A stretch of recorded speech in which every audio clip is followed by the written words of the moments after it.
Gaussian surface passing through P, passing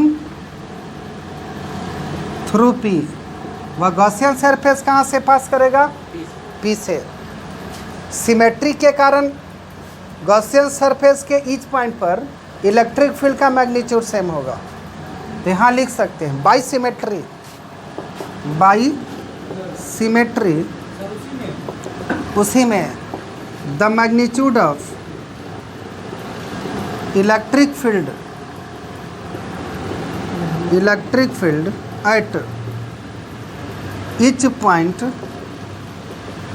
on the Gaussian surface is same and its direction is radially outward। Electric field का direction कितना होगा? Outward होगा। तो अब निकाल सकते हैं electric flux passing through the area vector ds। पहले एरिया वेक्टर ds से जाने वाला फ्लक्स निकाल लीजिए। तो यहाँ फार्मूला क्या लिखिएगा? फाई ई, इंटीग्रेशन पूरा करा देते हैं एक के बार आपका ds, या फिर आप ई भी लिख सकते हैं, डी फाई होगा E dot ds। Surface is same और इसका डायरेक्शन होगा रेडियली आउटवर्ड, बाहर के तरफ होता है।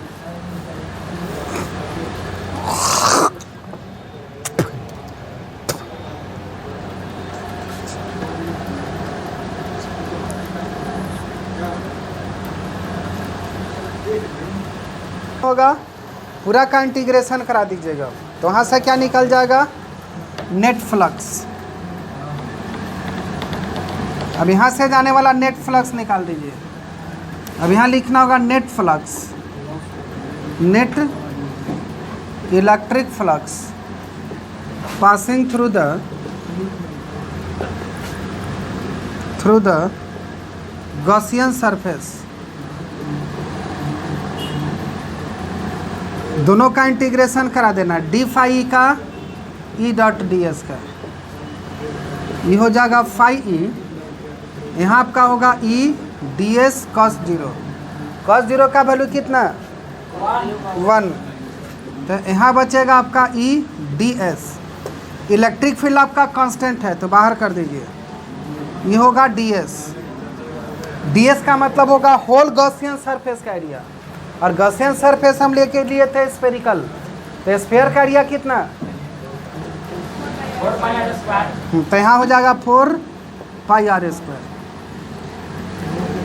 हम अब यहाँ गॉस थ्योरम का यूज़ कर लीजिए। फ्रॉम गॉस थ्योरम याद कीजिए, गॉस थ्योरम को लिखते थे E dot d s equal to होता है 1/ε0 इंटू क्यू।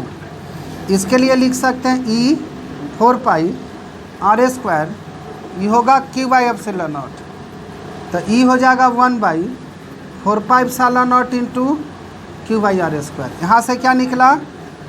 Electric field. और जब फील्ड निकल गया तो फोर्स निकाल सकते हैं।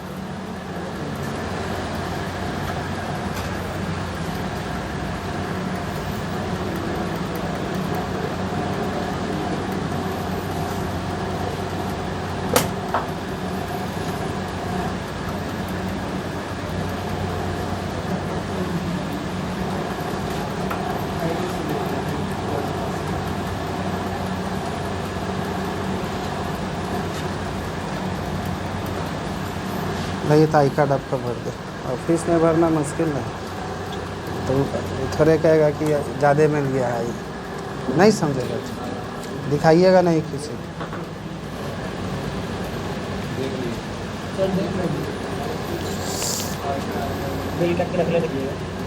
मिल। A charge Q0 is placed at O P, then electric force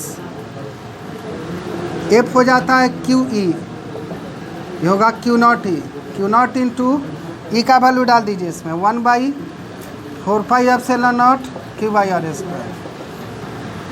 या आएगा 1/4πε0 Q0/r²।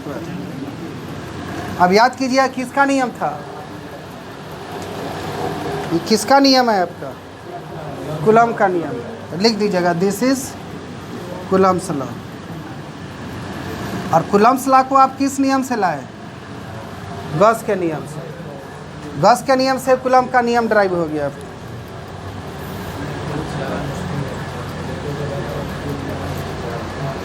पूरा इलेक्ट्रोस्टेट एक साथ है, तो जब तक अगला चैप्टर नहीं कीजिएगा इसको नहीं बना सकते। तो इस चैप्टर में एनसीईआरटी कर लीजिए, जब पूरा दोनों खत्म होगा इलेक्ट्रोस्टेट तब एसीआर में बनवा देंगे एक तरफ से, ना हो जाएगा। क्योंकि इसमें 5 क्वेश्चन बनाइएगा पोटेंशियल आ जाएगा, और पोटेंशियल हम लोग आप पढ़ने वाले हैं, ठीक। इसलिए पहले इसको ख़त्म कर लीजिए एनसीईआरटी को। चलिए क्वेश्चन नंबर 1 क्या है, क्वेश्चन समझा दिया जा रहा है, लिखाएंगे नहीं। हाँ पहला बन गया था, देख लेते हैं आपका पहला क्वेश्चन क्या था, ये पढ़ दे रहे हैं। क्वेश्चन है what is the force between two A small charge sphere having charge इतना इतना प्लस 30 सेंटीमीटर। तब कूलम्ब का नियम लगाइएगा, बन जाएगा। ऐसे देख लीजिए क्वेश्चन, आपके पास यहाँ एक स्फीयर है, एक यहाँ एक स्फीयर है। यहाँ नाम दे दीजिए ए बी क्यू ए पर चार्ज आपका है 2 इंटू इतना कूलम्ब का, बी पर आपका चार्ज है 3 इंटू 10⁻⁻7 कूलम्ब का, बीच का सेपरेशन है 30 सेंटीमीटर। आपको निकाल देना इलेक्ट्रिक फोर्स, ना निकल जाएगा, निकलेगा। गिवन में देख लीजिए क्यू ए कितना दे रहा है, इतना coulomb, q b 3 into 10⁻7 coulomb, r हो जाएगा 30 सेंटीमीटर, 0.3 मीटर। के का वैल्यू मालूम है, 10 का पावर माइनस नहीं होता, न्यूटन मीटर पर c²। एफ निकालने का फार्मूला होता है क्यू बी बाई कितना होगा r²। निकाल लीजिएगा, निकालिए। तो जो लोग बना लिया छोड़ दे, जो लोग नहीं बनाया बन गया है आपका, अब तो बन जाएगा। ये हो गया 9 इंटू 2 इंटू 3, 10 का पावर 9 माइनस 14। इसको लिख दीजिए 9 गुने 10 का पावर -2, 0.1 को हटा लिए, 9 से 9 कैंसिल, 6 गुने 10 का पावर -5 जोड़ 2, 6 गुने 10 का पावर -3 न्यूटन। कितना आया है, इतना आंसर था। फोर्स का नेचर क्या हो जाएगा, रिपल्सिव होगा। रिपल्सिव क्यों होगा, क्योंकि दोनों चार्ज पॉजिटिव था ना, पॉजिटिव। तो नेचर ऑफ चार्ज भी पूछता है।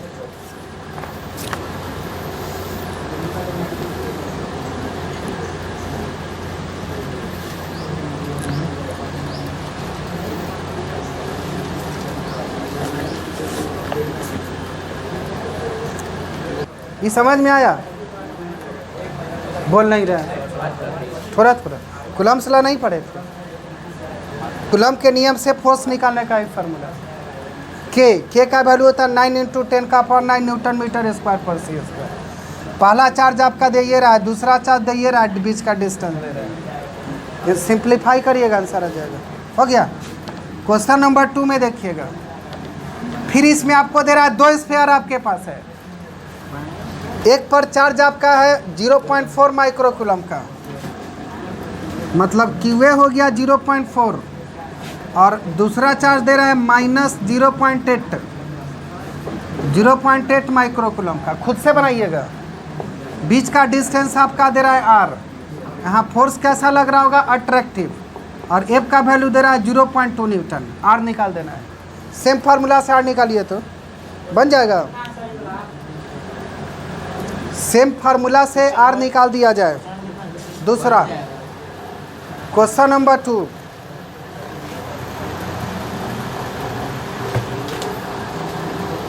इसमें नहीं, केवल फोर्स का नेचर लास्ट में लिख दीजिएगा, अट्रैक्टिव है तो दे ही रहा है फोर्स, हम लोग खाली r निकाल देना है, डिस्टेंस।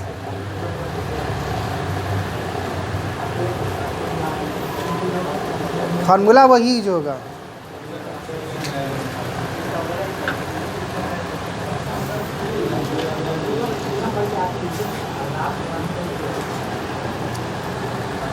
बन जाएगा ना, क्वेश्चन बनेगा। यहाँ लिखना होगा एफ इक्वल टू फिर k q a q b by कितना, इसमें से आर स्क्वायर निकाल देना है, ये होगा k q a q b by f. अब तो बन जाएगा, बनेगा। के का वैल्यू कितना है 9 इंटू 10⁹। पहला चार्ज है आपका 0.4 माइक्रो मतलब 10 का पावर -6, 0.8 10 का पावर -6, फोर्स हो गया 0.2, काट दीजिए दो बार में। 9 दूना 18 अठे कितना होता है 144, 9 माइनस 6 6 12, ये हो गया 14.4 गुने 10 का पावर -3, ये हो गया आर स्क्वायर का वैल्यू। लेकिन इसका वर्गमूल नहीं निकलेगा, निकलेगा। वर्गमूल निकालने के लिए आपको यहाँ 1.44 चाहिए और आपके पास आ रहा है 14.4, तो यहाँ से एक 10 ला करके यहाँ लाना होगा 1 पॉइंट को, तो ये होगा 1.44 गुने 10 का पावर -2 हो जाएगा, तब जाके वर्गमूल निकलेगा। तो इसको आप लिख सकते हैं आर स्क्वायर बराबर, वहाँ लिख सकते हैं आर स्क्वायर इक्वल टू 1.44 10 का पावर -2, आर हो जाएगा 1.44 10 का पावर -2 का वर्गमूल, 1.2 10 का पावर -1 होगा, या 0.12 मीटर, या लिख सकते हैं 12 सेंटीमीटर। दोनों के बीच का डिस्टेंस सही हो जाएगा। निकल गया।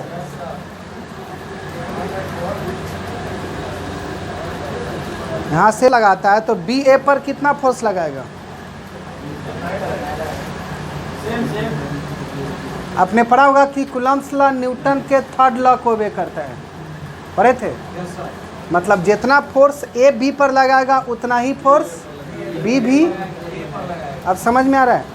तो उसका भी आंसर बी का कितना हो जाएगा 0.2 न्यूटन, बी का आंसर होगा 0.2 न्यूटन।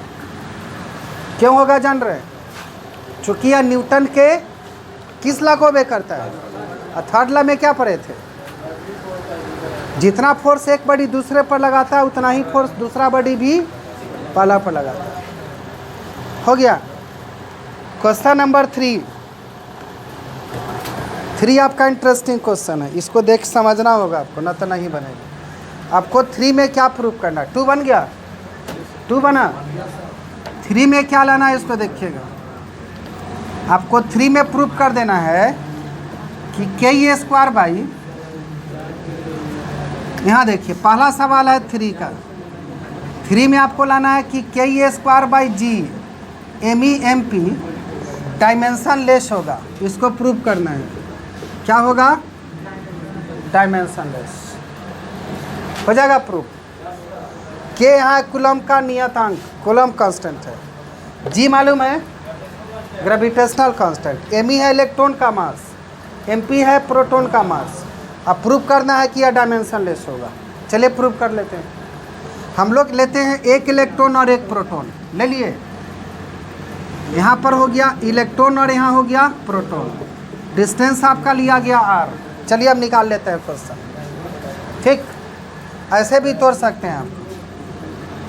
कूलम्ब्स फोर्स में एफ इक्वल टू होता है के Q1 Q2 अपन कितना आर स्क्वायर। यहाँ पर लेना होगा के ई इंटू ई बाई कितना आर स्क्वायर, तो कितना हो गया के ए स्क्वायर बाई आर स्क्वायर, निकल गया। यहाँ पर तो के का वैल्यू कितना हो जाएगा आपका, के हो जाएगा f e into r square by e square, k निकल गया। अब निकालिए जी का वैल्यू। सिमिलरली जी का वैल्यू कितना निकालिएगा, निकालिए तो इतना पहले कितना होगा G M e by m p by कितना आर स्क्वायर होगा। ये आपका ग्रेविटेशनल फोर्स है। ठीक, दोनों फोर्स आपका सेम होता है, एफ ए लिख सकते हैं, छोड़िए जी और ई का कहानी, एफ लिखिए। तो यहाँ से जे निकलेगा एफ आर स्क्वायर बाई जी, और दोनों एम को एम में लिख लेते हैं हम लोग, या एम का स्क्वायर कर देते हैं, कर दिए। यहाँ पर दोनों के मास को सेम क्यों लिया जा रहा है? क्योंकि दोनों का डायमेंशन सेम होता है, होगा, इसलिए दोनों को, या आपको लिखना है तो लिख सकते हैं MEMP। चलिए अभी लिख रहे हैं हम, अब ये भी निकल गया। अब इसमें K और G का वैल्यू डाल दीजिए। डाल दें? डालें ना, बोलबे नहीं करेगा। चलिए अब डाल के देखिए कितना आता है। अब लिखना है KE² G MEMP। K का वैल्यू कितना मिला आपको? FR² E² मिला, यहाँ मिला E², और बटा में आ रहा है आपका G का वैल्यू कितना मिला है? G का वैल्यू फिर मिला है FR², और इंटू कर दीजिए कितना? MEMP। यह होगा आपका MEMP। हो गया? देखिए क्या क्या कट रहा है इसमें से, और तो कुछ नहीं बचल, सारा कट जाएगा आपका। गौर से देखिए, FR² E², यहाँ भी आपका आता है MEMP, दोनों भी कैंसिल हो गया। क्या बचा? 1, और 1 को आप लिखते हैं M0 L0 T0। याद कीजिए, लिखते हैं 1 मत, आप किसी संख्या का पावर 0 का मतलब 1 होगा, तो 1 को इतना लिखा जा सकता है। इसका 2 हो गया आपका डायमेंशनलेस।